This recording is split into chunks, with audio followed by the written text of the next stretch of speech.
I was born Julius Robert Oppenheimer on April 22, 1904. My childhood felt almost impossibly sheltered, a solitary world rich with mineralogy and poetry.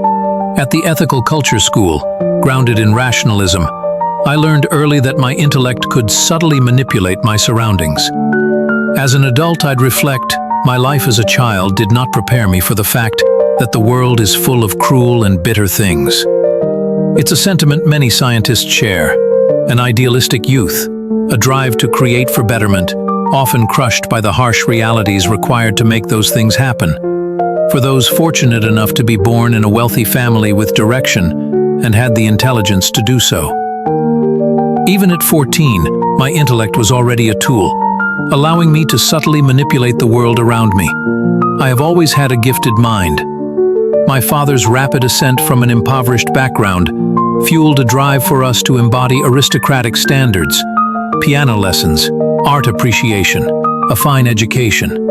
Yet I convinced them to send me to a middle-class summer camp, surrounded by children who didn't share my experiences or hardships, mercilessly bullied me, later writing home about the facts of life I was learning. I deeply desired to be included and accepted. This experience was a stark demonstration of the experiences I could expect later in life. This ostracization is a painful experience to endure, but the isolation it gives forces us to learn focus at a young age. This quality serves to benefit the academic and further the division between children, a positive feedback loop, so to speak. In time, we learn to value our seclusion, as it provides opportunity for more skills and knowledge to rely on in the future. Despite social isolation, my academic life flourished. I graduated early in 1919. Even then, I was drawn equally to nature's raw wonders and to sophisticated intellectual pursuits. A debilitating bout with colitis in 1921 forced me to defer college for a year. I recuperated in the rugged landscapes of New Mexico, learning horseback riding and falling in love with the land. There, by chance, I discovered a cottage at the Los Alamos Ranch School, a place that, years later, would become the improbable site of a wartime laboratory. Despite the immense affluence of my upbringing, these years also marked the onset of profound depressive episodes, revealing an early inclination to find solace in the abstract purity of physics, rather than in the complexities of unpredictable and often cruel human relationships. The substitution of harsh resentment and tragedy with the feeling of accomplishment and confidence is a desirable alternative. In 1922, at 18, graced with wealth, I entered Harvard College, majoring in chemistry. I ambitiously immersed myself, taking 6 courses each term. My prodigious intellect allowed me to excel not just in chemistry and physics, but also in Latin and Greek, and to publish poetry while delving into Eastern philosophy. The humanities, which had captivated me since childhood, continued to profoundly shape my expansive worldview and intellectual approach. My brilliance was undeniable. I was swiftly admitted to Phi Beta Kappa and granted immediate graduate standing in physics, bypassing foundational courses to dive directly into advanced work. My academic journey led me to England in 1924, to Christ's College, Cambridge. Eager for cutting-edge physics, I sought to work under Ernest Rutherford, but he remained unimpressed by my theoretical inclination. These years will later be recognized as the golden age in chemistry and physics. Great advancements of understanding and application of the atom were made relative to all of human history before. Experiments with cathode ray tubes and detection devices on the benches in their labs will be printed in textbooks for at least the next century. Rutherford established a model of the atom that was improved upon, but the closest to reality, until Niels Bohr enunciated his theory. Nobel laureate J.J. Thomson, who also had a model of the atom genuinely recognized and known as the plum pudding model, accepted me, though I endured a basic physics laboratory course that proved deeply unengaging. My intellect gravitated instinctively toward theoretical elegance. My prodigy mind was unable to be content with mundane, repetitive laboratory tasks. This period marked my first significant taste of intellectual defeat, a demoralizing contrast to my effortless academic triumphs back home. This severely impacted me and greatly contributed to what I did next. It was at Cambridge that my profound inner turmoil reached a disturbing climax. I struggled with severe depression, culminating in a truly alarming act. I confessed to poisoning an apple and leaving it on my tutor Patrick Blackett's desk. Thankfully, it was never consumed. Only through my father's intervention did I avoid charges, agreeing instead to regular psychiatric visits. Amidst this personal crisis, I encountered the exhilarating, pioneering field of quantum mechanics, a revelation that would steer my path and I would continue to pursue for the rest of my life. By 1926, recognizing where true intellectual vibrancy lay for me, I transferred to the University of Göttingen, Germany, then a vibrant crucible of theoretical physics. There was nowhere else on Earth that had the talent and information to outperform Göttingen. My admiration and dedication to the hard math of these accomplished scientists would be the object of scrutiny for the latter half of my career. Göttingen was indeed a crucible where new quantum mechanics was being forged. I thrived collaborating with intellectual giants like Werner Heisenberg, Wolfgang Pauli, and my mentor, Max Born.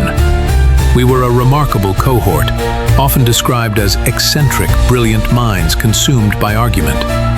My intensity sometimes led to tensions, even prompting a petition from Maria Goeppert-Mayer, but Born handled it with tact. I worked closely with Born, mastering quantum mechanics, culminating in my physics doctorate in May 1927. That year, Born and I published On the Quantum Theory of Molecules, a groundbreaking application of quantum mechanics. Our collaboration also yielded the Born-Oppenheimer approximation, a foundational concept simplifying molecular description by separating nuclear and electron motions.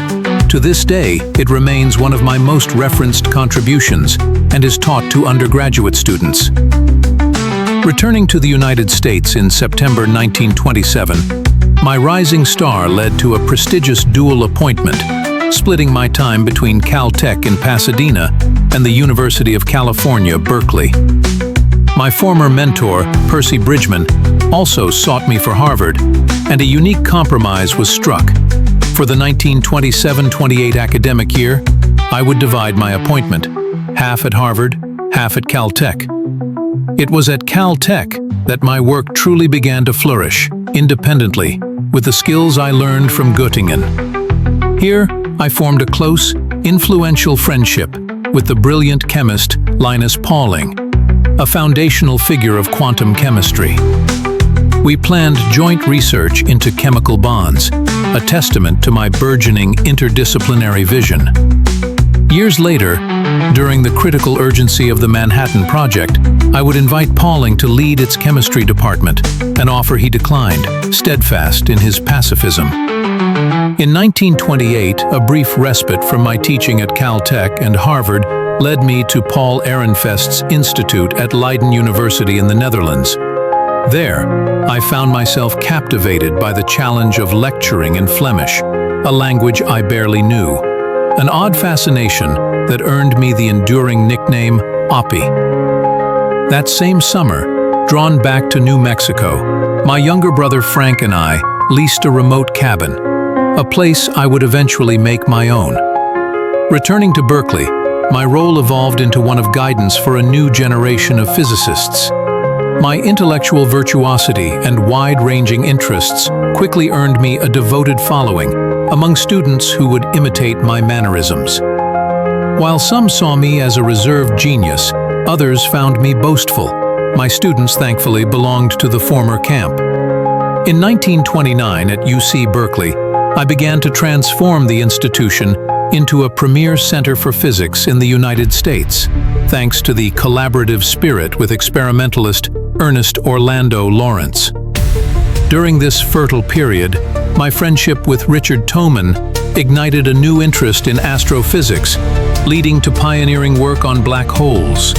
The 1930s became the most formative decade of my life, a period where my external work soared, even as my internal world churned with deepening complexity. At Berkeley and Caltech, I poured myself into quantum mechanics and astrophysics, publishing pioneering work that even then hinted at black holes. Yet this relentless academic brilliance was fueled by a fierce, almost self-destructive energy. Poor eating, chronic insomnia, constant chain smoking, an asceticism that pushed me to the edge of exhaustion, a trademark of the overly committed. My emotional landscape was equally turbulent, marked by intense, often strained romantic entanglements. One profound relationship was with Jean Tatlock, a brilliant radical psychiatrist whose own battles with depression and political convictions mirrored, and perhaps intensified, my own instability and nascent leftward drift. Our connection left an indelible mark, shaping me, even after its romantic fire faded. As fascism tightened its grip on Europe and the Great Depression plunged my own country into crisis, the detached elitism of academia began to crumble around me. My home became a gathering place for union organizers and social activists. My donations flowed to anti-fascist causes. I never carried a party card, yet I moved within communist circles, drawn by their passionate fight against injustice, particularly in Spain and Nazi Germany. These associations, though later scrutinized, marked a genuine moral awakening within me.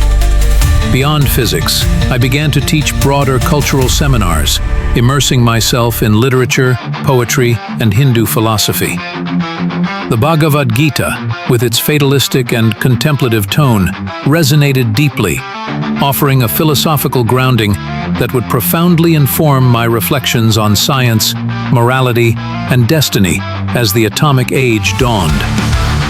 Towards the end of the decade, my life began to shift towards a new kind of structure, a new responsibility. In 1939, I met Catherine Kitty Pooning, a sharp, politically attuned biologist whose own past as a former communist and recent widow spoke to a shared intensity. Our relationship moved swiftly. We married in 1940, shortly after the birth of our son, Peter. For the first time, I embraced a conventional domestic role, though Kitty brought both comfort and a familiar turbulence that echoed my earlier affairs. Kitty gave me the confidence to share my inner thoughts that I had been waiting for all of my life. The trust I have for Kitty gave me the outlet I needed, and I even confided secrets to her later at Los Alamos. As the decade closed, my personal and political worlds were on a collision course with global instability. The Nazi invasion of Poland, the outbreak of World War II, the once esoteric, exclusionary, unknown world of theoretical physics was about to become the central, terrifying force in geopolitics and ubiquitous knowledge among the public. The stage was irrevocably set for my transformation, from reclusive theorist to public scientific leader, as the atomic question loomed, immense and unavoidable.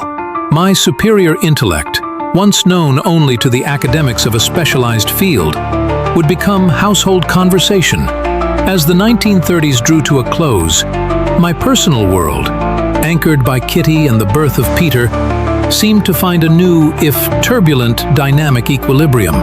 But beyond my quiet academic life, the world was fracturing. Hitler's shadow stretched across Europe, swallowing nations, and in the scientific community, an even more profound, terrifying truth was rapidly unraveling. In 1938, the discovery of nuclear fission by Otto Hahn and Fritz Strassmann in Germany shattered the comfortable illusions of theoretical physics. Word of this discovery rippled across the physics world, and in the cafes and lecture halls of Europe, alarm bells began to ring.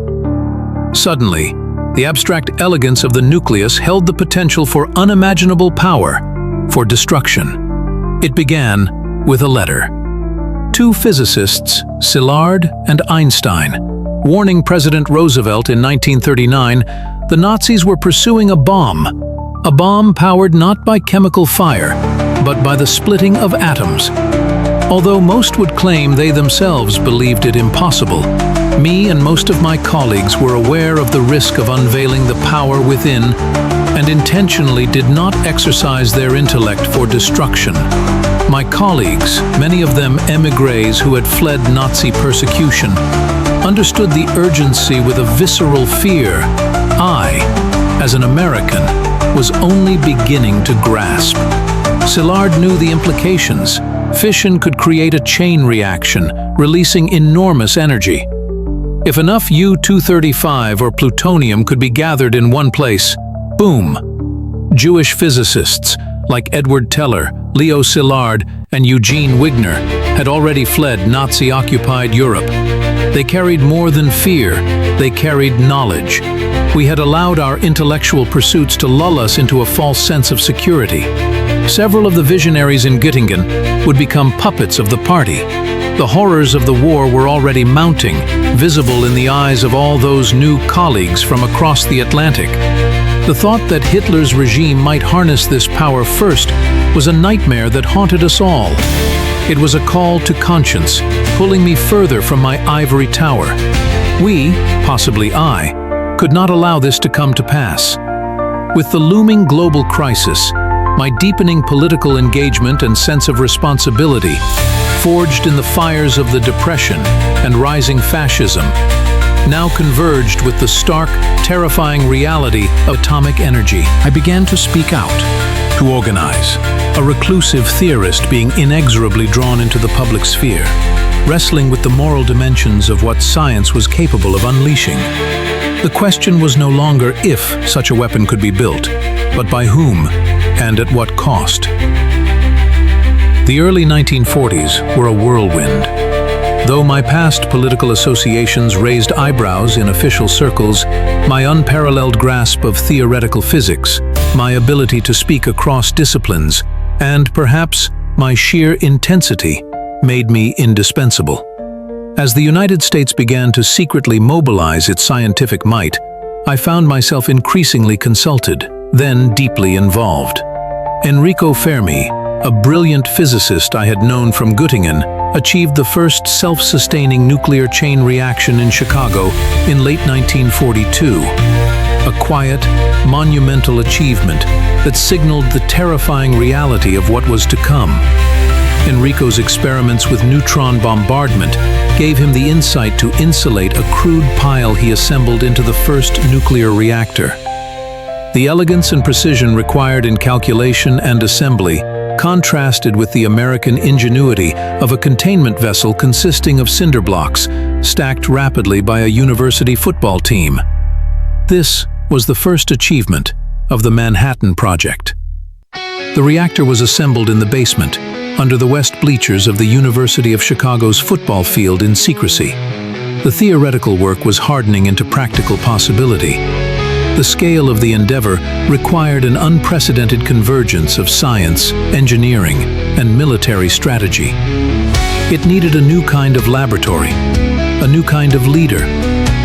It needed a secret city, built from scratch, hidden away, where the brightest minds could work in isolation, away from prying eyes and the realities of war. The site chosen, by what felt like an act of fate, was a remote mesa in my beloved New Mexico, the very location where I had, years ago, sought solace and discovered that isolated ranch school. The universe, it seemed, had a peculiar sense of irony. It was there, amidst the piñón and the sagebrush, that the true burden of my life's work and my destiny began to take its terrifying shape. The summons came from General Leslie Groves, the military head of this audacious endeavor. He'd seen something in me, an unlikely blend of theoretical brilliance and the practical acumen needed to unify disparate scientific minds. My task? To lead the Los Alamos Laboratory, the secret heart of the Manhattan Project. Los Alamos was known to its inhabitants as the Hill, and the nearby Manhattan Project site as Site Y. I arrived in March 1943 on that familiar mesa in New Mexico, a blank canvas soon to be transformed into a bustling, isolated city dedicated to a singular, terrifying goal. A project that would unlock the energy of the stars and unleash it on Earth. I assembled the greatest collection of scientific minds the world had ever seen and has not since. Fermi, Feynman, Bethe, Szilard, Teller, and so many others, more than 6,000 people at Los Alamos alone, many of whom were friends and colleagues from my European days. Niels Bohr joined our effort under the pseudonym Nicholas Baker, a precaution to mask his identity from European enemies and domestic ears. Even genius needed shelter. These were the very individuals who had fled the totalitarian regimes we now fought, carrying with them not just their intellect, but a visceral understanding of the stakes. Their colleagues remained behind and made themselves clearly our adversaries. My leadership style was unconventional. I wasn't a military man, nor an administrator by nature, but I fostered an environment of open scientific exchange, despite the intense secrecy and military oversight. The brass was resentful of my style, but we reached an agreement. This was the minimum peer review necessary to work for accomplished, proud, and most importantly, productive scientists who traditionally travel to seminars to show posters of their current work for acknowledgement and approval, so they can publish their research papers for their colleagues around the world to see. Pride fuels productivity. Creativity demands air, not orders. We reached a tense compromise, forged not in policy but in necessity. We worked with a furious, almost desperate intensity, driven by the grim specter of Nazi Germany developing an atomic weapon first. The challenges were immense. Theoretical unknowns, unprecedented engineering feats, and the sheer logistical nightmare of building a community from scratch in the middle of nowhere. I often worked 18-hour days, fueled by coffee, cigarettes, and an unshakable sense of urgency. I poured my existence into my role, and it was the most rewarding and irreplaceable experience I've had. Amidst the intellectual fireworks and the relentless pace, there was also the human element. Wives, children, the cramped living quarters, the enforced isolation. It all created a unique, high-pressure environment. My own family, Kitty and Peter, were there, adding a layer of personal complexity to the professional demands. The work was dispersed around the country. The Oak Ridge plant in Tennessee would enrich the uranium. Hanford, built in Washington, would produce plutonium, but Los Alamos was the heart and brain of the organism we created to win the war, where the bomb would be designed and built. There were great costs along the way, accidents major and minor, tragedies also intentional and unintentional. There was espionage, both uncovered and incipient in the project, both troubling and substantially infuriating. I recall being woken by a team of 3 officers with Groves himself and scrutinizing the main facility with one of several top-secret safes cracked and hanging open.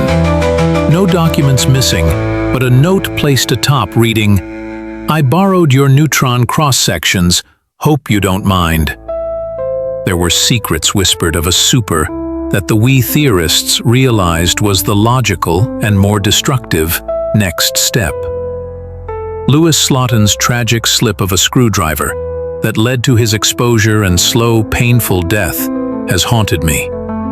The number killed by the bomb we combined our efforts to produce, invent, and build would also return to haunt me.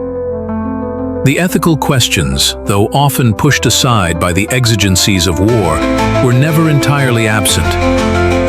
We understood the destructive potential of what we were creating, but the pervasive belief shared by nearly all of us was that this weapon was necessary to end the war and prevent even greater casualties. We believed we were racing against time, against an enemy capable of unimaginable cruelty. There were multiple and drastically differing opinions on the calculations and the interpretations of their data. We had enough debate to agree to inform General Groves of the bomb's potential to destroy the world. There was argument over the chances, and in the end, Groves was informed the chances were near zero of this occurring. Others put atmosphere ignition percentages anywhere from 0.05% to 20%. Years of relentless work, countless calculations, and immense personal sacrifice culminated in the summer of 1945. The gadget, as we called our plutonium implosion device, the same design as Little Boy, was ready for testing. The chosen site was Trinity, a desolate stretch of desert in southern New Mexico. Fermi took bets on atmosphere ignition from the scientists on a makeshift table he set by the entrance to the testing range. The night of July 16, 1945, was charged with an almost unbearable tension. Rain had delayed the test, adding to the anxiety. Feynman, refusing to wear goggles, watched through a windshield. Teller offered sunscreen, dramatically pouring the entire bottle over his arms and spreading it across his body while looking into the sky.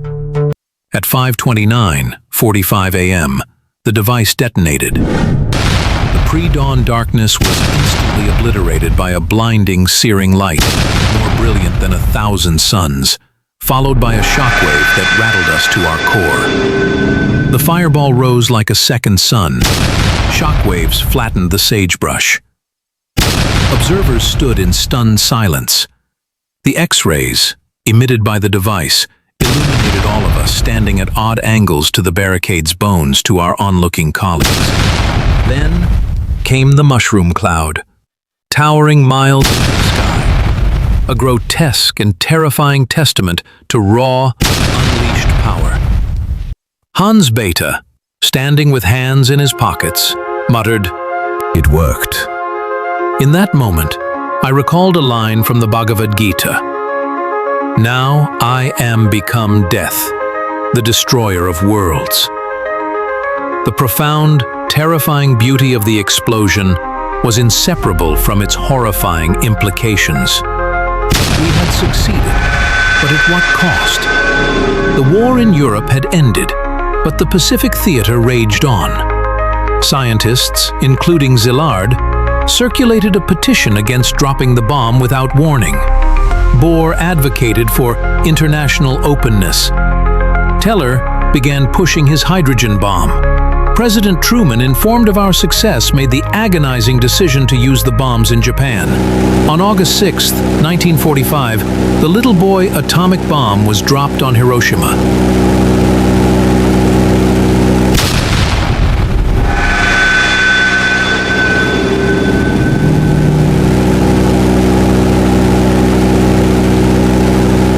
Three days later, Fat Man devastated Nagasaki. The war ended swiftly thereafter, on August 15th. The relief that the fighting was over was immense, but it was inextricably linked to a profound sense of horror and responsibility. We, the scientists, had given humanity the means of its own destruction. I was hailed as a national hero, the father of the atomic bomb, but for many scientists, victory felt hollow. I met President Truman and confessed, "I feel I have blood on my hands." Truman later called me a crybaby scientist, but the celebration was hollow. My public persona shifted from reclusive intellectual to a figure burdened by immense moral weight. Not only was the celebration not what I envisioned, the elation the country had at the massacre appalled me. But to provide guidance with my newfound influence, I buried it deep in my psyche. I saw clearly that the atomic bomb was not just another weapon. It had fundamentally altered the human condition. In the immediate aftermath of the war, I became a tireless advocate for international control of atomic energy. I believed deeply that the secrets of the bomb could not remain solely with one nation, and that an unchecked nuclear arms race would lead to global catastrophe.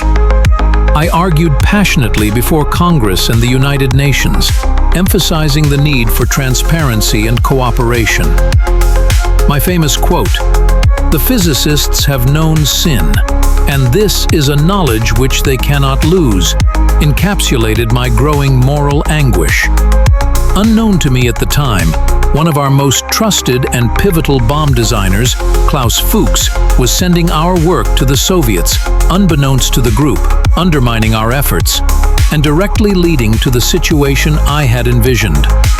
I served as chairman of the General Advisory Committee of the Atomic Energy Commission from 1947 to 1952, continuing to advise on nuclear policy.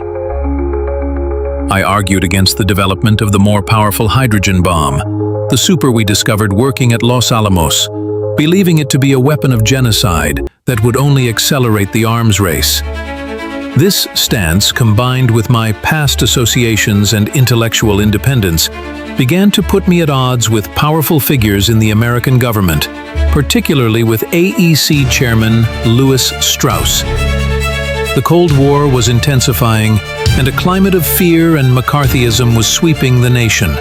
My advocacy for international control and my opposition to the H-bomb were viewed with suspicion. My pre-war, left-leaning sympathies, my relationship with Jean Tatlock, time spent researching in Göttingen, and associations with individuals suspected of communist ties were all meticulously scrutinized. In 1954, at the height of the anti-communist hysteria, my security clearance was revoked. This was not a criminal trial, but an administrative hearing, a public inquisition designed to discredit and humiliate me in the eyes of my colleagues and the public. My past was laid bare, distorted, and weaponized. Friends and former colleagues, some coerced, others genuinely conflicted, testified. Edward Teller, a key figure in the H-bomb project and future father of the H-bomb, offered particularly damaging testimony. The hearing was a drawn-out, grueling, exhausting ordeal. For weeks, my life, my loyalties, and my character were dissected under intense public scrutiny. The outcome, though technically a recommendation, was a foregone conclusion. My security clearance was denied. I was effectively banished from the halls of power, ostracized by the very government I had served. It was a profound fall from grace, a public shaming that stripped away my influence and left me deeply wounded. It's difficult to describe the state that such a loss leaves one in. There is a lingering loss of trust and taste of betrayal. After all the accolades my intellect had provided for me, it was seemingly immediately forgotten and disregarded. Though my public career in government was over, I continued my intellectual pursuits. I moved to Princeton, New Jersey, taking up the directorship of the Institute for Advanced Study in 1947, a position I held until 1966. Here, I returned to theoretical physics, pursuing broader philosophical questions about science, knowledge, and its place in the human experience. I lectured, wrote, and engaged with scholars from various disciplines. My later years were marked by a quiet dignity, a contemplative spirit, and a continued engagement with the moral implications of scientific discovery. I rarely spoke publicly about the 1954 hearing, but the experience undoubtedly left an indelible mark. The strike at my dignity in both personal and professional theaters left a lasting humiliation that I mask but incessantly contemplate. I continued to smoke heavily. It seemed to be a compulsion for my traumatized ego, and suffered from throat cancer. The crucible of my scientific journey was reaching its crux with this devastating blow. In 1963, in a partial act of rehabilitation, President Lyndon B. Johnson awarded me the Enrico Fermi Award, the nation's highest honor in nuclear science. It was a bittersweet moment, a deserved recognition of my scientific contributions, but not a full exoneration from the political shadow that had been cast over me. The recognition for my achievements, tireless work, and relentless dedication performed for the public was diluted by the dichotomy of the ceremony. I died on February 18, 1967, at the age of 62 in Princeton. My life had spanned a period of unimaginable scientific and geopolitical transformation. I was a man of paradoxes, a solitary intellectual who led a massive communal effort, a pacifist who built the most destructive weapon, a revered figure who became a public pariah. I was fortunate that my stage presented itself in my lifetime. My legacy remains complex, forever intertwined with the power and peril of the atomic age. I was Julius Robert Oppenheimer, and I had become death, the destroyer of worlds.